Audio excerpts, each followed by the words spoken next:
a sua obra curadora, a sua obra restauradora. E aqui em Mateus capítulo 8, versículo 5 em diante, até o 13, eu vou estar lendo, fala da cura que o Senhor operou na vida de um servo, de um centurião romano, que morava em Cafarnaum. Eu vou estar lendo, os irmãos acompanhem com as suas Bíblias abertas. E entrando Jesus em Cafarnaum, chegou junto dele um centurião, rogando-lhe e dizendo: Senhor, o meu criado jaz em casa, paralítico e violentamente atormentado. E Jesus lhe disse: eu irei e lhe darei saúde. E o centurião respondendo disse: Senhor, não sou digno de que entres debaixo do meu telhado, mas dize somente uma palavra e o meu criado há de sarar. Pois também eu sou homem sob autoridade, e tenho soldados às minhas ordens, e digo a esse que vai, e ele vai, e a outro vem, e ele vem, e ao meu criado faze isto, e ele o faz. E maravilhou-se Jesus ouvindo isso, e disse aos que o seguiam: em verdade vos digo que nem mesmo em Israel encontrei tanta fé. Mas eu vos digo que muitos virão do Oriente e do Ocidente, e assentar-se-ão à mesa com Abraão, Isaque e Jacó no reino dos céus. E os filhos do reino serão lançados nas trevas exteriores, ali haverá pranto e ranger de dentes. Então disse Jesus ao centurião: vai, e como crestes seja feito. E naquela mesma hora o seu criado sarou. Amém, irmãos? Querido, Jesus curou muitas pessoas. Jesus curou muitos aleijados, Jesus purificou muitos leprosos, Jesus curou muitos cegos. E essa cura aqui em especial vai ter uma situação diferente de muitas outras. Geralmente nas outras curas que Jesus fez e operou na vida das pessoas, ou eram as pessoas que estavam procurando a cura para si mesmas, ou era alguém de sua família, alguém da sua casa. Por exemplo, a mulher cananeia, ela foi buscar libertação para a sua filha. O pai que tinha um filho epilético, né? Quando Jesus desce do monte da transfiguração, ele vai buscar a cura para o seu filho. Mas aqui não é um pai, aqui não é uma mãe, aqui não é um tio, aqui é um patrão que vai buscar a cura para o seu empregado. É um senhor que vai buscar a cura para o seu servo. E eu fico imaginando, irmãos, como que é difícil encaixar isso na nossa realidade hoje. Encontrar um patrão, né, que vai sair de onde ele está, vai sair da sua casa para ir buscar a cura para um empregado, para um serviçal, né? Colocando assim de maneira bem clara para os irmãos entenderem. Não é comum isso acontecer. E quando aquele homem chega diante de Jesus, a gente vê a prontidão de Jesus. Jesus estava pronto a ir com ele. Jesus estava pronto a ir lá na casa dele e ministrar cura sobre o seu servo. E eu penso, irmãos, fazendo uma paradinha aqui, eu penso que Jesus está sempre pronto a fazer o que nós precisamos. Mas muitas vezes nós não estamos prontos a fazer o que Deus quer que nós façamos. Jesus está sempre pronto a atender o clamor que é chegado a Ele, o clamor que clama, que pede por cura, o clamor que clama por restauração. O Senhor está sempre pronto. É do Senhor a prontidão em agir. Está no Senhor a prontidão em estender a mão sobre as nossas vidas e fazer aquilo que nós precisamos. Mas muitas vezes nós não estamos prontos, ou para orar, ou para buscar, ou para obedecer a Deus. Muitas vezes a prontidão, ela vem do céu para a terra. É a prontidão que vem de Deus sobre o ser humano. Mas muitas vezes a prontidão que deve partir do ser humano para Deus, ela não acontece da mesma forma, com a mesma intensidade, né? Mas Jesus estava pronto. Jesus estava pronto a fazer. E eu quero dizer para você nessa noite, que aquele Jesus que estava pronto a agir naquele dia, naquela hora, e em favor daquela pessoa, ele está pronto nessa noite a agir na tua vida. Ele está pronto a operar em teu favor. Ele está pronto a ouvir clamores. Ele está pronto a atender orações. Ele está pronto a agir com graça e com misericórdia. Porque se há uma coisa que Jesus tem com abundância, é graça e misericórdia da parte de Deus. Ele está pronto. Mas, para o espanto de Jesus mesmo, o centurião disse: Senhor, o senhor não precisa ir em casa. Na realidade, eu não sou digno que o senhor vá na minha casa. Só que é o seguinte: o Senhor, assim como eu, é alguém que tem autoridade. Eu tenho autoridade. Como centurião romano, eu sou uma pessoa que está sob autoridade e que tenho autoridade. E eu mando aos meus servos que um vá e ele vai, e o outro, eu digo ao outro: vem, ele vem. E ele disse para Jesus assim: basta que o Senhor diga uma palavra. Olha só, irmãos, que fé, né? É só o Senhor falar uma palavrinha. Essa palavra enviada pelo Senhor lá, ela vai alcançar a vida do meu servo, e ele vai receber a cura que ele precisa. Que fé é essa, né, irmãos? Tem gente que, para buscar algo de Deus, quer que coloque a mão, unge e faz. Não, eu unjo, irmão, a gente unge. Não estou falando aqui que a gente tem que fazer isso. Estou falando que às vezes as pessoas precisam de tantas coisas para crer, tantas situações adicionais, né? E esse homem não, esse homem disse: Senhor, o senhor não precisa nem estender a mão sobre o meu criado, basta o Senhor dizer: cura, vai lá, e a cura vai entrar na vida dele. E Jesus se admirou da fé daquele homem, e ele disse: nem em Israel encontrei tamanha fé. E aí Jesus ele dá uma palavra escatológica. Ele está falando sobre o que vai acontecer futuramente. E ele diz que muitos que virão do ocidente, do oriente, gentios, naquela época havia os judeus, e todos que não eram judeus eram gentios. E a salvação em Cristo, primeiro ela vem para os judeus, porque Jesus era judeu, e ele veio para o povo de Israel. Como diz lá em João capítulo 1, nos versículos 10 ou 11, ele veio para o que eram os seus, mas os seus não o receberam. Mas a todos quantos o receberam, aos que creem no seu nome, deu-lhes o poder de serem feitos filhos de Deus. Filhos de Deus, os que não nasceram da carne nem do sangue, mas de Deus. Aí está o novo nascimento que Jesus proclamou e ensinou a Nicodemos, o doutor da lei. É o nascimento do Espírito.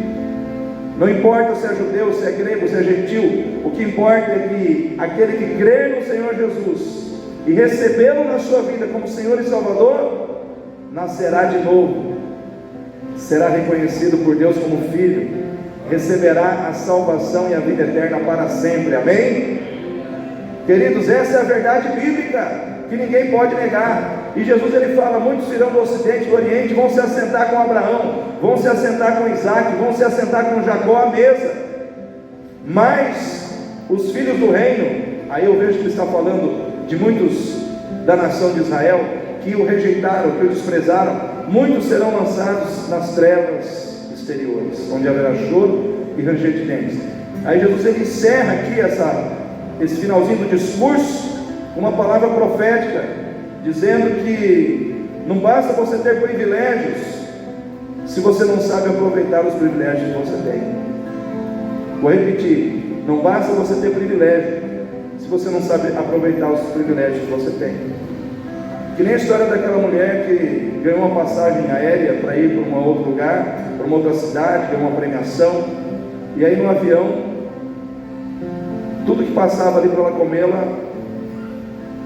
ela não pegava, porque ela achava que ela teria que pagar. Aí quando ela desce do avião, ela foi ver tudo aquilo que estava lá embutido, toda a alimentação do avião, tudo já estava pago. Ou seja, ela não usufruiu porque ela não leu, ela não entendeu, ela não soube fazer uso dos privilégios que ela tinha recebido. Às vezes a nossa vida é assim.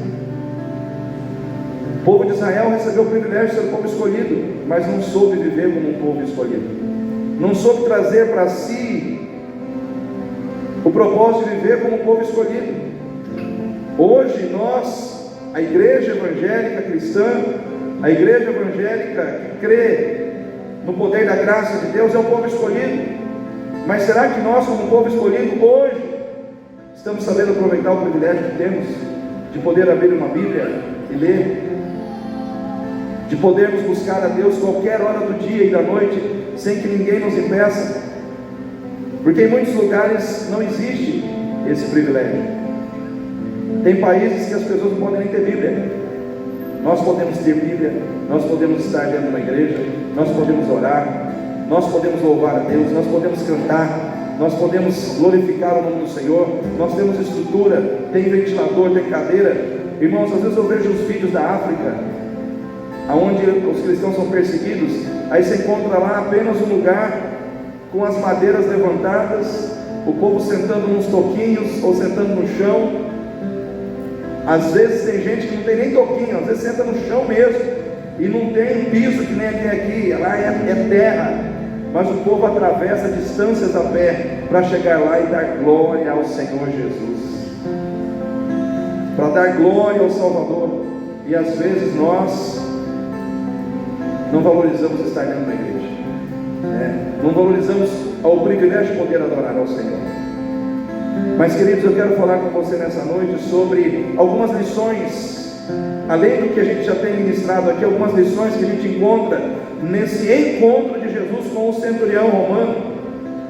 E a primeira lição que eu vejo aqui é que Jesus, quando ele olha para essa atitude que gera admiração no seu coração, a atitude que vem do centurião, eu vejo que Jesus, ele se identifica com o centurião na condição de Senhor, assim como o centurião se identificou com ele na condição de alguém que tinha autoridade. Jesus também se identifica com aquele homem na condição de Senhor, porque Jesus, ele olha para a atitude daquele homem e ele vê no coração daquele homem como Senhor, o Senhor que estava buscando por um servo. Ele vê no coração daquele homem um coração cheio de amor e de bondade, que fazia com que ele visse o valor do seu servo, independente do que o servo estava produzindo ou não. Se o servo estava produzindo, ele tinha valor. Se o servo não estava produzindo, ele também tinha valor. A gente vive num mundo hoje em que o valor da pessoa está muito atrelado ao resultado que ela produz, sim ou não, irmãos? Se a pessoa dá resultado, tem valor. E se não der? Como é que é nas empresas, né? Como é que é no ambiente comercial? Deu resultado, tem valor. Não deu resultado, não tem valor. Ali nós vemos um servo que estava deitado, paralítico e terrivelmente atormentado. 3 coisas: deitado, paralítico e atormentado. Era um servo que não estava produzindo, era um servo que não estava trabalhando, era um servo que não estava fazendo nada que poderia trazer, vamos dizer assim, algum benefício ao seu Senhor, mas ainda era alvo do amor do seu Senhor, ainda era alvo da bondade do seu Senhor. Não está produzindo, não está fazendo o que deveria fazer, não consegue trazer os benefícios que eu gostaria de receber, porém ainda é alvo do meu amor e da minha bondade, é importante para mim. E quando eu olho, irmãos, para essa atitude deste homem, eu vejo que Jesus, ele olha para esse homem e vê uma identificação desse homem com ele mesmo, porque o Senhor Jesus, assim como aquele homem, ele é um Senhor que ama os seus servos, independente do que eles estão produzindo ou não, que ama os seus servos, e que ao invés de substituí-los ou descartá-los porque eles estão deitados ou paralisados dentro da sua casa, porque aquele servo estava paralisado dentro da casa de quem, irmãos? Do seu Senhor, amém? Aquele servo estava paralisado dentro da casa de quem? Do seu Senhor. E muitas vezes, irmãos, Existem muitos servos que estão deitados e paralisados dentro da casa do Senhor. Servos que se deixaram paralisar, servos que se deixaram tocar pela ação do inimigo, e o inimigo os deitou, o inimigo os paralisou dentro da casa do Senhor. Tem muito servo de Deus que está paralisado dentro da casa de Deus, paralisado no seu ministério, paralisado na sua vida de oração, paralisado no propósito de ser uma pessoa relevante lá fora, paralisado no propósito de ser uma pessoa que proclama o Evangelho aos perdidos. Tem muito crente na igreja que está paralisado, e de certa forma o inimigo deitou esses crentes, os crentes. Tem muito crente que está deitado e paralisado na sua vida espiritual. Sim ou não, irmãos? Só que eu quero dizer para você, ainda assim Deus ama a tua vida. Amém? Ainda assim Deus ama a tua vida, só que Ele não quer te ver paralisado, Ele não quer te ver acomodado diante de um problema, diante de uma enfermidade, diante de uma situação que abalou você por dentro, porque às vezes a enfermidade não é física, ela é emocional. Às vezes existem enfermidades que são na nossa alma, que abatem a gente de dentro para fora. Eu nunca vi uma geração de crentes, irmãos, mais deprimidos do que essa geração de hoje.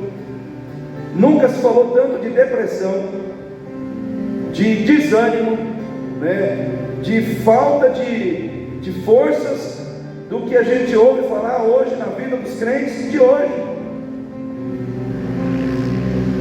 Eu lembro da década de 90, irmãos, quanta vigília. Quantos aqui já participaram de vigília? Quanta vigília a gente participava. Era vigília no monte, era vigília na igreja, irmãos, e a gente trabalhava do mesmo jeito. Trabalhava de dia, o dia inteiro trabalhava. Tinha gente que estudava e a gente ia para a vigília, orar e a buscar. Hoje, se você fizer uma vigília, você está arriscado a ser o único participante dela. Por quê? Porque parece que as pessoas estão cansadas. Sim ou não? Cansadas, desanimadas, sem ânimo, sem vigor para o que é espiritual, para as coisas espirituais. E ali nós vemos um servo que estava paralisado. E eu quero dizer para você, querido, a paralisia é um problema muito sério. Tudo aquilo que paralisa atrofia. Quando você paralisa, você aquilo que está paralisado na sua vida não fica do mesmo jeito. A tendência é atrofiar. Então você não pode permitir que aquilo que Deus tem contigo, que as capacidades que Deus colocou na sua vida atrofie, porque você está paralisado. Deus te deu pernas para caminhar em direção a vários lugares, e o inimigo está tentando paralisar você. Nós precisamos avançar em direção às pessoas que precisam ser abençoadas por Jesus, mas através da nossa vida. Mas nós não podemos permitir que o inimigo nos paralise. A sua boca não pode ficar paralisada. No momento em que você tem que lançar uma palavra de bênção sobre a vida de alguém, ou no momento que você tem que abrir a boca para destruir uma contenda que está acontecendo muitas vezes dentro da sua casa, o inimigo paralisa a tua boca e você deixa a contenda rolar, a briga acontecer, quando você está ali para levar paz. Aonde nós estamos tem que ter paz. Amém, igreja? O apóstolo Paulo escreveu uma carta aos Filipenses com o propósito de destruir a contenda que existia entre duas irmãs lá. Uma chamava Evódia e outra chamava Sintique. Uma carta inteira foi escrita para falar de humildade, de mansidão, de negar o espírito da contenda, de resistir à contenda, à discórdia. Uma carta que nos leva a olhar para Jesus e procurarmos ser como Jesus foi. Esvaziou-se de si mesmo, buscando a forma de servo. E ali Paulo vai ministrando ali e vai falando através das cartas que ele escreveu, para que o espírito da contenda, da discórdia fosse destruído na vida daquela igreja, na vida daquelas duas irmãs. Paulo não ficou paralisado pelas prisões, pelas cadeias que vieram sobre a sua vida. Por quê? Porque o Senhor estava fluindo o poder dele, a unção dele na vida de Paulo. E eu quero dizer para você, querido, que essa unção, esse poder também está sobre a tua vida hoje. E o inimigo não vai te paralisar em nome de Jesus. O inimigo não vai te paralisar em nome de Jesus, a não ser que você permita. Nós precisamos, irmãos, entender que como servos, nós temos um Senhor que está trabalhando por nós todos os dias. Assim como aquele homem saiu da sua casa para buscar a ação de Deus sobre a vida daquele servo que estava paralisado, eu creio, irmãos, que existe um Deus que todos os dias trabalha através de pessoas, trabalha através da sua palavra, para nos levantar, para nos colocar em pé, para nos fazer ir adiante, para não deixar que os problemas, as dificuldades ou a ação de Satanás nos paralise na nossa fé. Porque se há uma coisa que vai nos manter em pé, que vai nos levar adiante, é a nossa fé no Senhor. E é isso que o inimigo quer tirar de nós, a nossa fé. E nós não podemos deixar que isso aconteça. Ao invés de substituir aquele servo, aquele senhor, ele entendeu que era muito melhor trabalhar para restaurar a vida daquele servo. Eu quero dizer para você, querido, o Senhor Jesus não tem interesse nenhum de substituir você, mas de restaurar você, de restaurar áreas da sua vida, de restaurar o ânimo no seu coração, de restaurar a vontade, que muitas vezes o inimigo tem roubado do teu coração, a vontade de estar na presença de Deus. Como diz o salmista no Salmo 1, bem-aventurado o homem que não anda segundo o conselho dos ímpios, não se detém no caminho dos pecadores, não se assenta na roda dos escarnecedores, antes tem o seu prazer na lei do Senhor, e nela medita de dia e de noite. Pois será como a árvore plantada junto ao ribeiro das águas, cujas folhas ficam verdes o ano todo, dá o seu fruto na estação própria, e tudo que fizer prosperará. Amém, igreja? Por que ele não se assenta na roda dos escarnecedores? Por que ele não anda no caminho dos pecadores? Por que ele não anda no conselho dos ímpios? Porque antes ele tem o seu prazer aonde? Na lei do Senhor. O texto começa dizendo que ele não anda no conselho dos ímpios, não se detém no caminho dos pecadores, não se assenta na roda dos escarnecedores, porque antes, ele tem o seu prazer na lei do Senhor. Aonde está o seu prazer? Aonde está o seu prazer, está o seu coração. Aonde está o seu prazer, ali está o seu amor, muitas vezes. Aonde está o seu prazer, ali está o seu contentamento. Se nós temos o nosso prazer na lei do Senhor, para nós vai ser fácil desviar do caminho dos ímpios, sim ou não, irmãos? Para nós vai ser moleza não andar no caminho dos pecadores. Para nós, irmãos, vai ser tranquilo não receber ou não aceitar o conselho, dos ímpios, enfim. Por quê? Porque o nosso prazer está na lei do Senhor. Agora, por que muito crente está andando no caminho dos pecadores, aceitando o conselho de ímpio, se assentando na roda dos escarnecedores? Porque o seu prazer não está aqui. O seu prazer não está na lei do Senhor. Então eu quero dizer para você, querido, você como servo do Senhor, você tem que ter prazer na lei de um Deus que trabalha para você. A história aqui é a história de um servo que o seu Senhor estava trabalhando por ele. E eu quero dizer para você, querido, existe um Senhor que trabalha por nós. Lá no Velho Testamento diz que o nosso Deus é um Deus que trabalha. Desde a antiguidade não se viu, nem com os olhos se viu, nem com ouvidos se ouviu, falar de um Deus que trabalha por aqueles que nele esperam. Eu quero dizer para você, querido, Deus trabalha por aqueles que nele esperam. Quem está esperando em Deus aí nessa noite? Quem está esperando por Deus? Quem está esperando debaixo da graça de Deus, eu quero dizer para você: Deus está trabalhando por você hoje. Deus está trabalhando em teu favor hoje. Deus está trabalhando na tua causa hoje. Aleluia. Ele é um Deus que trabalha.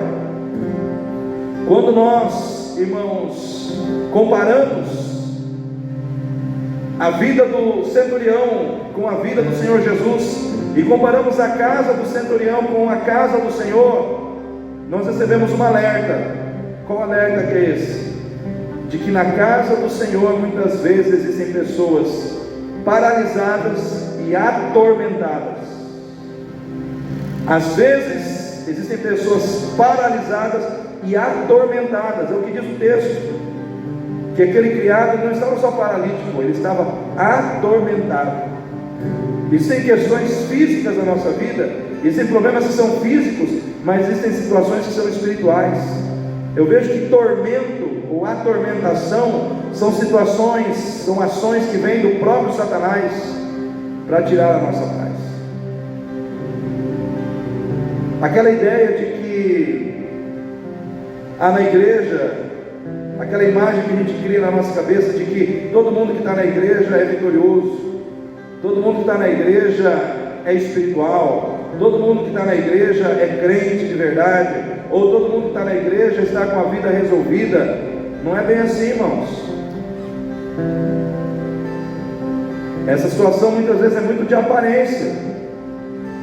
Isso não é uma verdade absoluta, porque muitas vezes dentro da igreja tem gente querendo tirar a própria vida, sim ou não?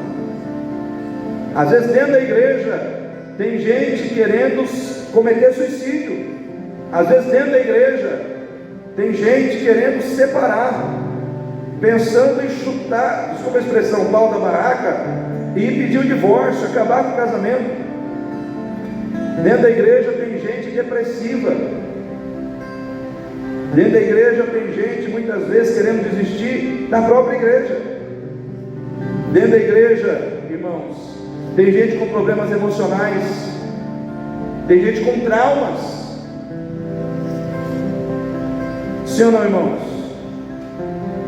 Tudo isso tem dentro da igreja. Assim como havia uma pessoa que estava doente na casa do seu Senhor, também existem pessoas doentes na casa do Senhor, que precisam ser socorridas, que precisam ser ajudadas, que precisam ser alvo da intercessão de alguém. Aquele criado, aquele servo, ele foi curado, ele foi restaurado, mas tinha alguém orando por ele, sim ou não? Tinha alguém buscando por ele, entrando na presença de Deus por ele, pagando o preço de buscar a Deus por ele, se colocando diante de Deus por ele, intercedendo por ele. Você está aqui e não está à toa, porque talvez a tua presença aqui nessa noite é tudo que Deus precisa para mexer na vida de alguém que está lá fora, mas que é muito importante na sua vida. Amém? Vou repetir. Você está aqui hoje entrando na presença de Deus, e talvez a sua vida aqui hoje é tudo que Deus precisa para mexer na vida de alguém que não está aqui, mas que está ligado com você, e que tem um problema que não consegue resolver, e que tem um problema que você não vai resolver, e que tem um problema que essa pessoa também não vai resolver, mas a tua presença aqui pode levar a solução até essa pessoa através de Jesus. Através de Jesus. Amém? Através do que Jesus pode fazer. Aquele mesmo Jesus que liberou uma palavra de cura, aquele mesmo Jesus que liberou uma palavra de restauração sobre a vida daquele servo, ele está aqui nessa noite para liberar uma palavra de poder. Ele está aqui para liberar uma palavra de restauração, uma palavra de cura. Ele está aqui para mandar embora, pelo poder da sua palavra, toda a dificuldade que muitas vezes está na sua casa, ou na vida de um parente, ou na vida de alguém que precisa da sua intercessão. Talvez você aqui hoje ajoelhado, dizendo: Senhor, o Senhor não precisa nem ir lá, mas se o Senhor mandar uma palavra agora, essa pessoa será tocada lá. Quem tem essa fé aí? Se você não tinha, vai começar a ter em nome de Jesus, porque o Espírito Santo que age através da palavra, ele vai colocando em nós, irmãos, ele vai colocando em nós a fé, que está fundamentada no texto bíblico. A gente não entrou aqui nessa noite pensando no centurião, a gente não entrou aqui nessa, talvez, eu estou aqui, vamos dizer assim, estou aqui, em vias de regra geral, julgando que ninguém entrou aqui pensando no centurião, mas vai que seja enganado, vai que alguém entrou ali e falou: pastor, eu estava pensando nesse texto. Mas via de regra, acredito que ninguém entrou aqui pensando na fé desse homem. Só que quando a gente começa a falar dessa fé, de alguém que entende que o Senhor pode lançar uma palavra, e pelo poder da sua palavra ele pode fazer uma obra na vida de alguém, essa fé, ela começa a entrar na vida da gente. Essa fé começa a entrar no nosso coração, ela começa a entrar no nosso espírito, e a gente começa a acreditar que se a gente pedir para Deus enviar uma palavra, Ele vai enviar. Amém, igreja? Porque a palavra de Deus, ela é poderosa para gerar fé, porque a fé vem pelo ouvir, e ouvir pela palavra de Deus, pela palavra de Deus. Então quando você ouve, ela entra e a fé entra junto. Você ouve, a palavra entra e a fé entra junto. A palavra de Deus, ela te levanta, querido. A palavra de Deus te dá a força que você não tem para crer que Deus pode fazer aquilo que muitas vezes você acha que nunca vai alcançar. Eu lembro do testemunho de um pastor que conta que ele estava no gabinete dele, e aí chegou um jovem lá. E esse jovem, há muito tempo, ele já era convertido, batizado, mas ele não conseguia parar de fumar. E ele falou: pastor, no meu caso não tem jeito, o senhor pode orar por mim? Eu já tentei, não consigo e tal, acredito que eu não vou conseguir. Aí diz que o pastor abriu a Bíblia para ele lá em Filipenses 4,13, diz assim, leia aí. Aí ele falou: posso todas as coisas em Cristo que me fortalece.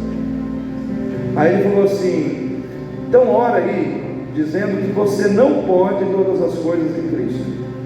Aí ele falou: mas eu não posso orar assim, pastor. Mas por que você não pode? Você não falou que você não consegue vencer? Ele falou: não, mas o que está escrito aí? Leia de novo: posso todas as coisas em Cristo que me fortalece. Repete: posso todas as coisas em Cristo que me fortalece. De novo: posso todas as coisas em Cristo que me fortalece. Mais uma vez: posso todas as coisas em Cristo que me fortalece. O pastor fez ele repetir isso aí umas 10 vezes. E ele falou: e agora? Pastor, agora eu estou crendo que eu posso. Eu estou crendo que não, eu posso todas as coisas em Cristo que me fortalece. E ele começou a orar declarando que ele seria liberto daquela situação, porque ele podia todas as coisas em Cristo que o fortalecia. Ele saiu dali outra pessoa. Eu não sei o desfecho do testemunho se o rapaz parou de fumar, né? Mas ele saiu dali com uma outra fé diferente de quando ele chegou, porque ele permitiu que a verdade bíblica do que ele poderia viver em Cristo entrasse no seu coração. O que falta muitas vezes para nós crermos? Mais palavra, mais conteúdo bíblico, mais verdade de Deus na nossa vida.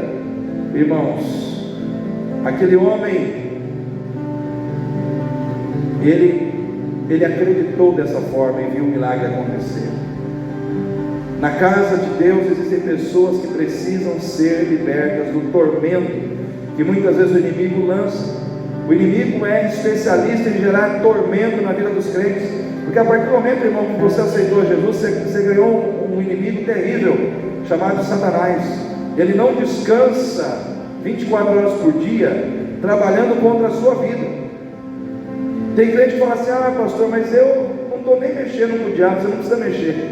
Você aceitou Jesus, Você comprou uma briga com o inferno, para sempre. E ele vai te atormentar de tudo quanto é jeito. Ele vai trazer tormento sobre a sua vida emocional. Ele vai tentar tirar a tua paz, o seu sossego, a sua alegria. Ele vai trazer tormento para te tirar do altar, para te tirar dos ministérios da igreja, para te tirar da igreja. Ele vai trazer tormento para que você entre em conflito com a sua família, com os que são da sua casa. Ele vai trazer tormento para que você não tenha paz, muitas vezes, quando você vai tentar dormir de noite. Mas, para isto o Filho de Deus se manifestou, para desfazer as obras do diabo, para desfazer as obras de Satanás. Jesus se manifestou para destruir todo o tormento que o inimigo queira lançar contra a sua vida. Nessa noite eu quero dizer para você, querido, que o seu tormento está sendo destruído pelo poder que há em Cristo Jesus, que o seu tormento está sendo quebrado pelo poder que há em Cristo Jesus. Não há tormento que Jesus não resolva, amém? Quem crê nisso?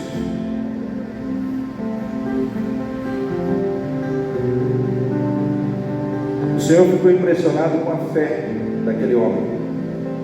Terceira lição que eu vejo aqui é que a fé daquele homem impressionou o coração de Jesus. Primeiro, porque era uma fé empática. O que é empatia? É você se colocar no lugar do outro. Amém? Todo mundo me acompanhando aí? O que aquele homem gostaria que se fizesse por ele, se ele tivesse acabado, ele estava fazendo pelo seu certo. É uma fé que me coloca na posição do outro, no lugar do outro, e me faz agir para dar ao outro aquilo que eu gostaria que alguém fizesse por mim. Se você quer que alguém ore por você, ore por outras pessoas. A gente colhe aquilo que a gente planta. Amém, igreja? Vou repetir. Você vai colher aquilo que você plantar. Dentro da sua casa, o que você quer colher no seu relacionamento conjugal? Quem quer colher respeito? Plante isso. Quem quer colher generosidade? Plante isso. Quem quer colher fidelidade? Plante fidelidade. Quem quer colher cooperação? Plante. Tudo que você plantar, você vai colher. Pode demorar. Rega. Põe ali a água da oração. Rega ali. Mas na hora certa você vai colher. É a longo prazo. Amém, irmãos? Eu e minha esposa casamos bem jovens. Eu tinha 19 anos, ela tinha 21. Ela não parece, mas ela é 2 anos mais velha. Parece que eu sou mais velho, né? Deus deu uma genética muito legal para ela, que ela não envelhece. E quando a gente casou, a mãe dela falou: olha, ela tem um defeito, ela não gosta de cozinhar. Falei: defeito é esse? Jesus, eu gosto de comer. Eu gosto de comer, ela não gosta de cozinhar. Senhor, que mistério é esse, né? Aí o que eu fiz? Eu comprei um livro de receita. E aí eu fiz. Eu gosto de cozinhar, irmãos. Eu gosto de mexer com cozinha. Eu não tenho problema nenhum com cozinha. Eu gosto de cozinhar, eu gosto de fazer churrasco. Eu acho que todo homem gosta de fazer churrasco, né? Mas enfim. Aí eu fiz umas coisinhas em casa assim. Aí ela gostou. Ela pegou o gosto. Agora ela quer cozinhar toda hora, né? Então o que eu fiz? Eu plantei. Eu não exigi. Ó, casou, hein? Cozinha agora, hein? Eu não agi assim, irmãos. Eu não impus. Eu não obriguei. Eu cheguei e plantei. E depois eu colhi. Estou colhendo até hoje. Tranquilamente, né? Então muitas vezes a gente tem que saber plantar para saber colher.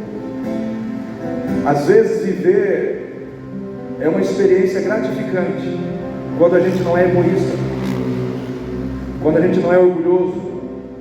Porque se tem uma coisa que atrapalha o ser humano de ter felicidade nos seus relacionamentos, é orgulho e egoísmo. Aquela questão da pessoa achar que ela está sempre certa, ou sempre certa, ou que as suas vontades têm que virem sempre antes da vontade do outro. Se você conseguir resolver isso, você já resolveu 70% dos seus problemas. Porque, irmãos, egoísmo e orgulho mata relacionamento. E Cristo, Ele mata o orgulho e o egoísmo na nossa vida, amém? Jesus, Ele vem para mudar a nossa vida completamente. Porque o amor de Deus, Ele não é egoísta ou egocêntrico. O amor de Deus, Ele é sacrificial, Ele é altruísta. Ele pensa primeiro no outro e depois em si próprio. Jesus, Ele primeiro pensou em nós, na nossa salvação. Depois Ele pensou na dor que Ele ia passar na cruz. Mas primeiro Ele pensou em você, Ele pensou em mim. Aqui hoje, reunidos para dar glória ao Seu nome. E por isso nós estamos aqui hoje. Porque Ele teve coragem de nos amar sacrificialmente. Ame sacrificialmente e você terá pessoas que amarão você sacrificialmente. Amém? Ame sacrificialmente e você terá do seu lado pessoas que amarão sacrificialmente a tua vida. Sacrificarão coisas por você, porque viram você fazer o mesmo antes. O segredo é esse: antes. Tem que fazer antes, né? Irmãos, a fé daquele homem era uma fé empática. Ele fez pelo servo que ele gostaria que fizesse por ele. Era uma fé convicta e decidida. Ele não foi lá no talvez. Olha, Jesus, talvez, quem sabe. Não, irmãos. Ele foi lá dizendo: basta uma palavra tua e ele será curado. Irmãos, o homem foi lá decidido. Ele não foi lá para sair de lá sem a cura, sem a bênção. Ele foi lá decidido a crer que Deus faria o que precisava ser feito. Quem crê que Deus pode fazer algo hoje? Hoje. Deus pode fazer hoje. Hoje. Isso é decisão, isso é fé. Agora nós temos que contar com a soberania de Deus, né, irmãos? Eu posso crer, mas se Deus não quiser fazer, é com Ele, né? Porque Ele é soberano para fazer ou não fazer. Eu tenho que crer que Ele pode fazer. E se eu crer e tudo estiver em sintonia com o que Ele quer, nada vai impedir que aconteça. Nada vai impedir que aconteça. A fé dele era uma fé que exaltava a autoridade e o poder de Deus. Senhor, basta uma palavra sua, o Senhor não precisa nem ir lá. O Senhor liberou a palavra, a bênção vem. Nós precisamos ter essa fé, irmãos. Nós precisamos ter essa fé que, se nós orarmos aqui por pessoas que não estão aqui hoje, o Senhor vai visitar essas pessoas aonde quer que elas estiverem. Deus vai tocar na vida dessas pessoas, Deus vai mover na vida dessas pessoas, aonde quer que elas estiverem. Nós temos que crer dessa forma. Em último lugar, irmãos, a última lição dessa mensagem é que quem chega com humildade na presença de Deus, sai abençoado da presença de Deus. Como você chega, determinará como você vai sair. Quem quer sair abençoado, tem que chegar com humildade. Amém, irmãos? Ninguém que quer ser abençoado ou sair abençoado pode chegar arrogante na presença de Deus. Esse homem ele disse: Senhor, eu não sou digno de que entres a minha casa. Total humildade. O leproso, irmãos, que chegou diante de Jesus lá no Evangelho de Marcos, capítulo 1, ele chega diante do Senhor e se prostra. Diz: Senhor, ele se prostra e adora. Aí ele diz: Senhor, se tu quiseres, pode tornar-me. O que o Senhor Jesus diz? Eu quero ser. Humildade. Chegou com humildade diante do Senhor. Deus tem prazer em trabalhar com os humildes. Muitas vezes você reconhecer suas fraquezas, reconhecer suas debilidades, reconhecer suas incapacidades, não é feio, não é errado. é sinal de humildade. Josué, ele precisava conduzir o povo à terra prometida, mas ele estava triste, desanimado, frustrado e com medo. E aí ele se prostrou, e o Senhor veio a ele e diz: levanta-te, esforça-te bem, bom ano. Deus o levantou, ele teve que reconhecer suas fraquezas. Deus chegou para ele e falou: ó, Moisés, meu servo, é morto. Eu pergunto para os irmãos, Josué não sabia que Moisés estava morto, irmãos? Não parece que é uma redundância, tipo assim, chover no molhado, né? Dá uma notícia que você já sabe, mas ele chega e diz: Moisés, meu servo, é morto. Por quê? Porque o coração dele estava muito firmado em Moisés. Deus estava dizendo: olha, Moisés já passou, porque existem pessoas que vão passar na sua vida, elas vêm e vão, porém eu permaneço para sempre.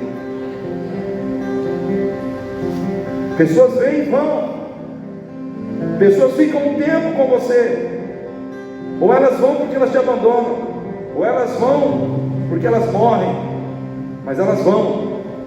Eu sou Deus que nunca morre, eu sou Deus que nunca abandona, eu sou Deus que estou contigo, não te deixarei, não te desampararei. Eu quero dizer para você nessa noite: esse Deus está aqui contigo nessa noite. Jesus, irmãos, lá no Evangelho de Mateus, capítulo 26, versículo 36, ele entra no Getsemane e ele chama os discípulos para orar, e ele diz: a minha alma está triste, minha alma está triste até a morte, ficai aqui e velai comigo. Jesus, o Filho do Deus vivo, o Todo-Poderoso, ele chega com humildade e reconhece as suas fraquezas, reconhece que o seu coração estava triste, reconhece que estava de forças para poder chegar na cruz. Sim ou não, irmãos? Orou a noite inteira. Diz a palavra de Deus no Evangelho de Lucas que Jesus suou gotas de sangue, de tão grande que era a aflição que ele estava vivendo ali no Getsemane. O lugar onde Getsemane significa o lugar onde se pressa a azeitona para extrair o azeite. Lugar de pressão, pressão, pressão. Ali naquele momento Jesus estava passando por uma pressão. Assim como a azeitona era exprimida para sair o azeite dela, Jesus estava sendo exprimido pela pressão da cruz, pela pressão dos cravos, pela pressão de toda a dor que ele passaria por nós. E naquela pressão não saiu óleo, saiu sangue. E diz a palavra de Deus que o Senhor mandou um anjo do céu para estar com ele ali, consolando ele, porque os discípulos foram dormir. Quando as pessoas que estiverem do seu lado dormirem, Deus vai mandar alguém do céu para estar com você. Mas Deus não vai te deixar sozinho. Todos que se colocaram com humildade na presença de Deus saíram fortalecidos, saíram abençoados. É assim que Deus quer que você saia desse culto nessa noite. Quando esse culto acabar, Deus quer que você saia daqui dizendo: eu estou levando a bênção de Deus sobre a minha vida, eu estou levando a bênção de Deus para a minha casa, eu estou levando a bênção de Deus comigo, porque eu cheguei aqui me humilhando na presença daquele que é todo-poderoso. Nessa noite, saia abençoado deste lugar, amém? Saia com a bênção, saia renovado, saia fortalecido pelo poder do Altíssimo, pelo poder de Deus. Eu quero convidar você a ficar em pé.